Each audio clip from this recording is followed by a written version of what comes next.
esta clase trabajaremos todo lo relacionado con la membrana plasmática. Vamos a ver la membrana plasmática, su organización, su estructura, las principales funciones de acuerdo a estos componentes químicos. También veremos estructuras relacionadas con la membrana plasmática como glucocálix, pared celular, membrana basal, córtex o corteza celular. Después dedicaremos un tiempo a hablar sobre los transportes a través de la membrana plasmática y por último veremos diferenciaciones de la membrana presente en células eucariotas. La membrana plasmática responde al modelo de mosaico fluido. También este modelo de mosaico fluido es el que está presente en todos los orgánulos membranosos y envoltura nuclear. Esta membrana plasmática básicamente es igual en células procariotas y eucariotas. Todas las membranas biológicas, incluidas la membrana plasmática, responden al modelo de mosaico fluido. Y este modelo propone que están formadas por una bicapa de fosfolípidos. Los fosfolípidos presentan cabezas hidrofílicas polares y colas hidrofóbicas apolares. En esta bicapa, las cabezas hidrofílicas, supongamos que estamos hablando de la membrana plasmática, las cabezas hidrofílicas se ubican hacia el exterior o hacia el dominio citoplasmático. Y las colas hidrofóbicas apolares de ácido graso se enfrentan en la parte media. Entre los fosfolípidos encontramos proteínas transmembranosas que la atraviesan totalmente y proteínas periféricas que están ubicadas en el dominio citosólico o citoplasmático o interno, es lo mismo, o pueden estar ubicadas hacia el dominio externo. También encontramos oligosacáridos, que acuérdense, los oligosacáridos presentan de 2 a 10 monómeros, se encuentran siempre hacia el dominio externo y se encuentran asociados a los fosfolípidos formando glicolípidos o a las proteínas formando glicoproteínas. Solamente las células eucariotas animales presentan colesterol entre los fosfolípidos. La bicapa de fosfolípidos permite separar dos medios acuosos diferentes, el medio externo del medio citoplasmático, y también permite solamente el pasaje de pequeñas moléculas liposolubles. Por eso se dice que la membrana es semipermeable. Las proteínas transmembranosas están en relación al pasaje de sustancias de forma a veces específica, a veces no, de acuerdo al tipo de proteína que ya vamos a ver cómo se dividen. También pueden tener funciones de receptores de membrana, ya que pueden reconocer sustancias que provienen del medio externo, y también algunas tienen funciones de enzimas, como las enzimas de la respiración celular presentes en las células bacterianas. Los oligosacáridos, que siempre están hacia la cara externa o hacia la cara interna, en el caso de las vesículas, están en relación a procesos de reconocimiento y adhesión celular. Permite reconocer células propias de extrañas y participar en los procesos de reacciones inmunológicas. El colesterol en las células eucariotas animales estabiliza a los fosfolípidos y garantiza cierta fluidez. Las membranas biológicas presentan dos características fundamentales: la asimetría y la fluidez. La asimetría significa que una hemicapa es diferente a la otra hemicapa. En el caso de la membrana plasmática, la hemicapa exoplásmica presenta oligosacáridos que nunca están presentes en la hemicapa que mira al citosol o citoplasma. Esta asimetría también se encuentran o se mantienen en las vesículas. ¿Por qué? O en las vesículas y orgánulos membranosos. ¿Por qué? Porque los oligosacáridos nunca miran al citoplasma. Entonces, si tenemos una vesícula que se originó por endocitosis, los oligosacáridos van a quedar hacia el interior de la vesícula, hacia el interior del orgánulo. Nunca los oligosacáridos miran al citoplasma. Los oligosacáridos miran hacia el exterior de la célula o hacia el interior del orgánulo membranoso. En cuanto a la fluidez, son los movimientos que presenta las membranas biológicas de las proteínas entre los fosfolípidos. Las proteínas se pueden trasladar, se pueden mover entre los fosfolípidos, pero siempre ese movimiento es horizontal, nunca se invierte. Esta fluidez es la que permite los procesos de endocitosis, exocitosis, la formación de pseudópodos, acompañar los movimientos celulares, mantener la forma de la célula. Y esos procesos son los que vamos a ver en un ratito. En el próximo diagrama observamos los tipos de proteínas que encontramos dentro de la membrana. Podemos tener proteínas transmembranosas de paso único que atraviesan solo una vez, proteínas transmembranosas de multiplazo que entran y salen varias veces a través de la membrana, proteínas canal, proteínas asociadas al dominio citosólico y otras proteínas asociadas al dominio exoplásmico, y también tenemos proteínas extrínsecas que están asociadas a otras proteínas de membrana, ya sea en el dominio exoplásmico o el dominio citosólico. De acuerdo a qué tipo de proteína tenemos, van a ser las funciones que van a tener. Por lo general, las proteínas transmembranosas tienen función de transporte específico, tienen función de reconocimiento y adhesión celular, y en algunos casos son enzimas. Las proteínas canales o tambor, que tienen en el interior un espacio hidrofílico, van a permitir el pasaje de sustancias hidrosolubles pequeñas, pero de forma no específica.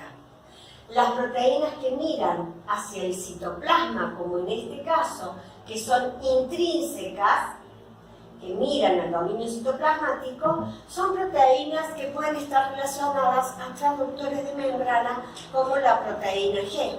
En cambio, las que están en el dominio exoplásmico forman parte del glucocálex, al igual que estas proteínas extrínsecas que miran hacia el exterior. Las proteínas intrínsecas que miran hacia el citoplasma, extrínsecas que miran hacia el citoplasma, van a estar relacionadas con el mantenimiento de la forma de la célula y permitir los movimientos de la membrana, y están relacionadas con el citoesqueleto, principalmente a filamentos de actina. La membrana plasmática también presenta dominios. El concepto de dominio es muy importante que te lo aprendas, porque siempre lo están preguntando en las evaluaciones. Dominio son zonas de la membrana donde hay algún tipo particular de fosfolípidos, pero principalmente hay determinadas proteínas que se asocian en un determinado lugar de la membrana para cumplir una función específica. Por ejemplo, tenemos dominios relacionados con el citoesqueleto de la célula para mantener la forma y acompañar a los movimientos celulares o permitir los procesos de endocitosis y exocitosis. También tenemos dominios relacionados con la matriz extracelular. Esto es muy importante en las células del tejido conectivo, como los fibroblastos, ya que permite que la célula se ancle, se agarre a los componentes de la matriz extracelular para quedar fija. También tenemos dominios relacionados con la comunicación y adhesión de entre células. Esto adquiere importancia en el tejido conectivo, en el tejido epitelial. En el tejido epitelial, donde las células están comunicadas entre sí y fijas, se mantienen unidas porque están muy cerca una con otra. Ya vamos a ver al final de este video algunos de estas diferenciaciones que permiten la comunicación y adhesión entre células.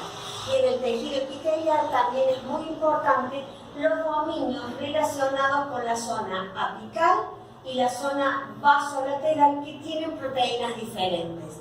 ¿Por qué? Porque el dominio apical está relacionado con la secreción a través de los procesos de exocitosis de sustancias o la incorporación de sustancias por los procesos de endocitosis. En cambio, el dominio vasolateral está relacionado con fenómenos de comunicación entre células y permite la adhesión entre células. En relación a los conceptos de glucocálix, membrana basal, córtex o corteza celular y pared celular están bien descritos en el PDF, por eso no los vamos a trabajar en la clase y cualquier duda que tengas me lo puedes consultar por los círculos de WhatsApp o Facebook o mandarme un mail ante cualquier duda con respecto a estas definiciones. Lo importante es que el glucocálix solo está presente en células animales. La pared celular que vos vas a ver está presente solamente en bacterias y no presenta celulosa. El córtex o corteza celular está por debajo de la membrana plasmática y relacionado con filamentos de actina. Y está también presente en células eucariotas. Y la membrana basal no es una estructura de la célula, sino que es una estructura que separa el tejido epitelial del tejido conectivo.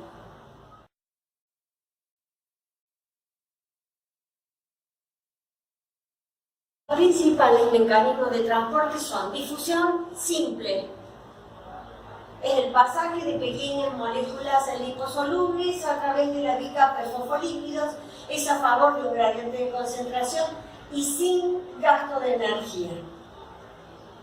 En relación a esto, o como ejemplo de esto, tenés que dar dióxido de carbono y oxígeno.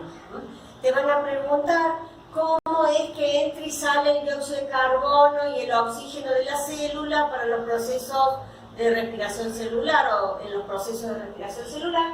Simplemente tenés que decir que es por difusión simple.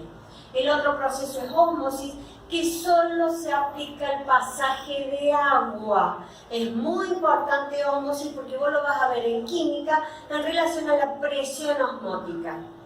Ósmosis es el pasaje de agua desde zonas hipotónicas, o sea, de menor concentración de soluto, o sea, de iones, a zonas de mayor concentración de solutos o iones que se llaman hipertónicas. Acordate, la molécula o el soluto va a ir de zonas de mayor concentración a menor concentración, pero el agua lo hace al revés, desde zonas de menor concentración a mayor concentración de soluto. ¿Para qué? Para agregar agua a este medio y hacerlo más diluido. ¿Por qué es importante ósmosis? Porque si yo coloco la célula en un medio isotónico de igual concentración de solutos que en el interior de la célula, como por ejemplo solución fisiológica, la célula va a mantener su homeostasis y va a regular el intercambio de agua de forma normal. Por eso, por lo general, se aconseja lavar las heridas no con agua, sino con solución fisiológica para no dañar más las células. ¿Por qué? Porque si a la célula la colocamos en un medio hipertónico, la célula va a perder agua y se va a deshidratar. En cambio, si la colocamos en un medio hipotónico, el agua va a entrar a la célula se va a hinchar y se plasmoliza, significa que se rompe. No te olvides de estos tres ejemplos. Cuando a la célula la colocamos en un medio isotónico, hipertónico o hipotónico con relación a la concentración de solutos de la célula. Otro mecanismo de transporte que acá encontramos es la difusión facilitada. La difusión facilitada a través de una proteína canal, en el cual la proteína transmembranosa tiene en su interior un canal hidrofílico por donde pasan iones. No es selectivo, entra o sale cloro, sodio, potasio. ¿Bien? En cambio, en esta placa vemos el transporte que se denomina difusión facilitada por proteína transportadora o carrier, en el cual la sustancia se asocia a la proteína transportadora para ingresar o salir de la célula. ¿Cómo es esta diferencia entre específica o no específica, entre proteína canal o proteína transportadora? Una proteína canal es la que tiene un canal hidrofílico donde pasan las sustancias. ¿Querés pasar? Pasar, pasar, pasar. No hay control de ello. Bien, en cambio, la proteína transportadora agarra a la molécula y la pasa al otro lado de la membrana de forma específica. Es a favor del gradiente de concentración y sin gasto de energía. A veces puede estar asociada a un cotransporte. ¿Qué significa esto? Que junto con esa sustancia ingresa otra más. Por ejemplo, en las células intestinales, la glucosa ingresa con un cotransporte con sodio. Entonces entran las dos cosas, glucosa y sodio. Por último, tenemos el transporte activo. Apréndetelo bien, porque siempre lo vas a estar aplicando. Transporte activo. La característica siempre es a través de una proteína transmembranosa. Siempre es específico. Y siempre es con gasto de energía o ATP, porque es en contra de un gradiente de concentración. Como es en contra, la célula necesita ATP para poder ingresar esa molécula o sacar esa molécula. Por lo general se le llaman bombas. Por ejemplo, la bomba de sodio y potasio. Siempre afuera de la célula tiene que haber más sodio y adentro de la célula tiene que haber más potasio. Pero la célula presenta estas proteínas canal que vimos antes, que permiten el ingreso o salida de algunas moléculas de forma inespecífica. Entonces, a través de estas sustancias, de estas proteínas, ingresa sodio a favor del gradiente de concentración y sale el potasio a favor del gradiente de concentración. Si esto se mantiene, la célula pierde su homeostasis. Es por eso que existe una proteína transmembranosa que siempre está sacando el sodio que entró y siempre está volviendo a ingresar el potasio que salió. Es la misma proteína que saca sodio y mete potasio. Yo a mis alumnos, por lo general, les digo que se tienen que imaginar un bote. El agua tiene que estar afuera del bote, en este caso el sodio, tiene que estar afuera del bote. Pero resulta que el bote tiene unos agujeritos por donde el agua ingresa. Entonces hay que agarrar un tachito de agua, un tachito vacío, como sería la proteína transmembranosa, y estar permanentemente sacando sodio. Esa agua que entró hay que sacarlo. Saco agua. Mientras yo saco agua, el bote se va a mantener a flote. Yo dejo de sacar agua, el bote se va a hundir. La célula permanentemente está sacando sodio. Si deja el sodio adentro, la célula pierde su homeostasis. El concepto de transporte activo, y en especial la bomba de sodio-potasio, se aplica en la transmisión del impulso nervioso, que ocurre en las neuronas, y se denomina potencial de acción. La membrana de las neuronas se encuentra polarizada, con cargas positivas hacia el exterior y negativas hacia el interior. Y esto se mantiene por la bomba de sodio que permanentemente está sacando sodio al exterior de la célula. Cuando llegue el estímulo nervioso se genera un potencial de acción ¿Qué significa esto? Que esta membrana que estaba polarizada se despolariza. Se abren los canales de sodio, ingresa sodio al interior de la célula y la membrana se vuelve positiva hacia el interior y negativa hacia el exterior. Y esto de despolarizar se llama potencial de acción. Ahora bien, a medida que el potencial de acción recorre la membrana, las áreas se vuelven a repolarizar porque vuelve a actuar la bomba de sodio, incorporando sodio al interior de la célula y vuelve a tomar cargas positivas hacia el exterior y negativas hacia el interior. Esto en las actividades de clase lo vas a ver aplicados a la sensibilidad dentaria y tenés que leer el artículo que la cátedra te propone para esta actividad. Dentro de los mecanismos de transportes particulares en las células eucariotas tenemos aquellos en los que participa la unidad de membrana completa, no solamente una parte de ella, o sea, no solamente los fosfolípidos o las proteínas, sino la unidad de membrana en su conjunto con la formación o están relacionados con vesículas y siempre son con gasto de energía. Dentro de estos mecanismos tenemos la exocitosis, que es la secreción de sustancias hacia el exterior de la célula, y la endocitosis, que es la incorporación de sustancias. En la exocitosis, las células sintetizan proteínas o glicoproteínas que almacenan en vesículas de secreción que se acumulan o están en el citoplasma. Estas vesículas, que también presentan una bicapa de fosfolípidos con proteínas, fusionan su membrana a la membrana plasmática y el contenido cae al exterior de la célula. Dentro de la exocitosis tenemos la secreción constitutiva o permanente, donde la célula sintetiza y secreta permanentemente sustancias. Por ejemplo, el fibroblasto, que sintetiza y secreta en forma continua colágeno.